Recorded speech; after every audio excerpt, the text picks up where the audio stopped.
Gelbsenf als Zwischenfrucht steht oft in der Kritik. Umsonst gibt es nicht den Spruch, Senf gehört aufs Brot, aber nicht auf den Acker. Wir schauen uns heute an, was wirklich so schlecht am Gelbsenf ist. Hallo und herzlich willkommen bei diesem Video von Farm to Farm. Mein Name ist Christoph Kutscher. Freut mich, dass du heute dabei bist. Der Gelbsenf ist als Zwischenfrucht eine sehr verbreitete Pflanzenart, gehört zur Familie der Kreuzblüter und ist nicht minder so oft in der Kritik, dass er keine geeignete oder nicht so gute Zwischenfrucht ist. Was ist jetzt also wirklich so schlecht am Gelbsenf? Grundsätzlich einmal nicht alles. Der Gelbsenf hat natürlich auch viele Vorteile. Erstens einmal ist er keimt extrem schnell unter trockenen Bedingungen und sehr einfach. Er wächst extrem schnell. Es ist einer der am schnellsten wachsenden Pflanzenarten, die es schafft, innerhalb von 45 Tagen von der Aussaat zur Ernte zu gehen.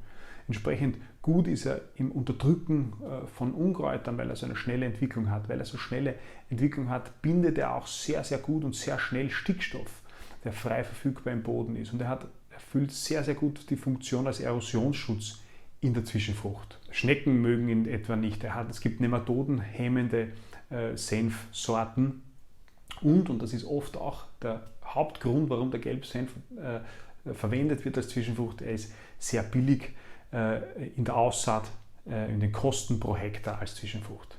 Aber der Gelbsenf hat, und das stimmt, schon sehr relevante, entscheidende Nachteile und der größte daran ist wahrscheinlich, dass der Stickstoff, der in der Blattmasse im Gelbsenf gebunden ist, unter Umständen über den Winter wieder ausgasen kann.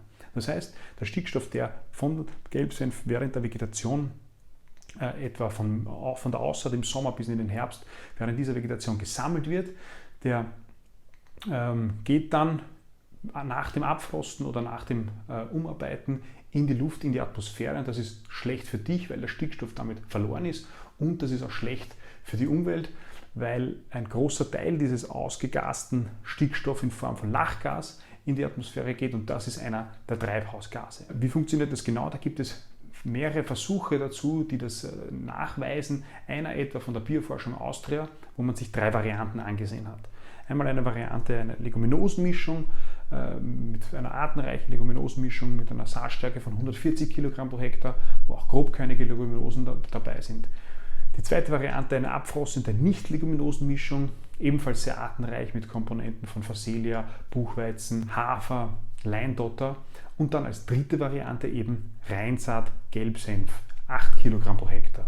Und dann hat man angebaut im Sommer, im August, und hat dann die Kultur ab Ende Oktober bis ins Frühjahr, beziehungsweise nicht die Kultur, eigentlich die Blattmasse, also das Blattmaterial, das an der Oberfläche ist, von Ende Oktober bis ins Frühjahr beobachtet und sich angesehen, wie viel Stickstoff dieser Biomasse, dieser Blattmasse, die an der Oberfläche ist, geht verloren. Nämlich einerseits wird ausgewaschen, wobei man das ist so zu verstehen, dass der Stickstoff, der in diesen Blättern oder in der Grünmasse an der Oberfläche ist, wird durch Regen in den Boden eingetragen, und der zweite große Verlust an Stickstoff ist eben das Ausgasen in die Luft.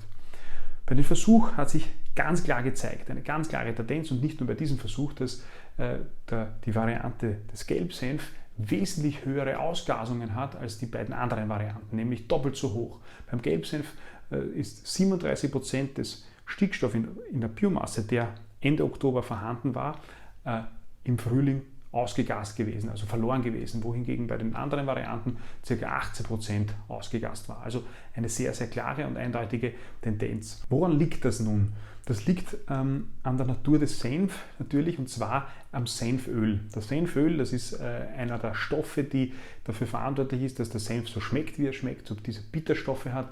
Dieses Senföl, das kommt auch in anderen Arten von Kreuzblütern vor, und insofern ist auch anzunehmen, dass es bei anderen Kreuzblütern der Effekt ganz ähnlich ist. Jedenfalls dieses Senföl, hat einen sehr hohen Anteil an Stickstoff, und wenn die Pflanze abgestorben ist und das Blattmaterial beginnt zu verwelken, dann zerfallen diese Zellen, und das führt dazu, dass dieser im Senföl gebundene Stickstoff relativ leicht ausgasen kann. Der Effekt ist stärker, wenn der Gelbsenf schon im generativen Wachstum ist, das heißt, wenn er schon blüht. Das bedeutet, ein Gelbsenf, der schon früh gesät worden ist und dementsprechend früh in die Blüte geht, bei dem ist der Effekt noch viel stärker als bei einem spät gesäten Senf. Also ein Senf, der etwa Mitte oder Ende September gesät ist, der kommt vielleicht gar nicht mehr in die Blüte und insofern ist auch diese Ausgasungsverluste als nicht so groß zu sehen wie bei einem Gelbsenf, der schon im August gebaut wird und relativ früh in die Blüte kommt. Das ist also der erste große und entscheidendste Nachteil an Gelbsenf als Zwischenfrucht, diese Ausgasungsverluste von Stickstoff. Ein zweiter großer Nachteil ist die Wurzelmasse. Und zwar ist es so, das haben wir uns in einem anderen Video schon mal angesehen, dass für den Aufbau von Humus die Wurzel, also der Kohlenstoff, der in den Wurzeln gebunden ist, um ein Fünffaches besser umgesetzt werden kann in Humus als der Kohlenstoff, der aus dem Blattmaterial und aus den Stängeln kommt. Das heißt, es ist wesentlich wichtiger, wie viel Biomasse unter der Erde ist bei Zwischenfrüchten, wenn es darum geht, Humus aufzubauen, wie über der Erde. Und da schneidet der Gelbsenf im Verhältnis zu anderen Zwischenfruchtarten wesentlich schlechter ab. Also wenn man das vergleicht etwa mit Phacelia, Buchweizen, Markstammkohl oder wenn man das vergleicht mit Leguminosen wie Alexandrinerklee, Ackerbohne, Lupine, all diese Kulturen, die meisten Leguminosen im Übrigen, schneiden wesentlich besser ab, was die Hauptwurzelmasse betrifft. Das heißt, sie bilden wesentlich mehr Hauptwurzelmasse und können so wesentlich mehr Beitrag dazu leisten, einen Humus aufzubauen oder entsprechend Wurzelmasse in den Boden zu bringen. Das Wurzelbild des Gelbsenfs ist natürlich nicht schlecht. Er bildet eine Pfahlwurzel, die 1 Meter und darüber hinaus geht, aber im Vergleich zu anderen Zwischenfruchtarten bildet er weniger Wurzelbiomasse. Es gibt dann natürlich noch andere Nachteile, wie etwa, dass er anfällig ist auf Rapsschädlinge, also etwa der Erdfloh, dass das Material des abgefrorenen Gelbsenf hell ist und damit im Frühjahr nicht zu einer Bodenerwärmung beiträgt oder dass er zu konkurrenzstark sein kann. Aber klarerweise hat jede Zwischenfruchtart nicht nur Vorteile. Die beiden großen Nachteile, die sind aber nicht zu vernachlässigen. Und deshalb ist unser Fazit, Gelbsenf als Reinsaat oder als dominante Kultur in einer Zwischenfruchtmischung ist nicht zu empfehlen, insbesondere wenn es um eine frühe Aussaat geht. Bei späteren Aussaaten ist das anders zu beurteilen. Aber bei einer frühen Aussaat sind die Nachteile, die man durch die Ausgasung hat, zu groß. Es ist zu empfehlen, den Gelbsenf in einer artenreichen Mischung zu verwenden, denn allgemein gilt für Zwischenfrüchte, je diverser, je artenreicher die Mischung ist, umso besser ist es für das Bodenleben und für den Humusaufbau. Ich hoffe, dir hat dieses Video gefallen und du hast etwas mitnehmen können.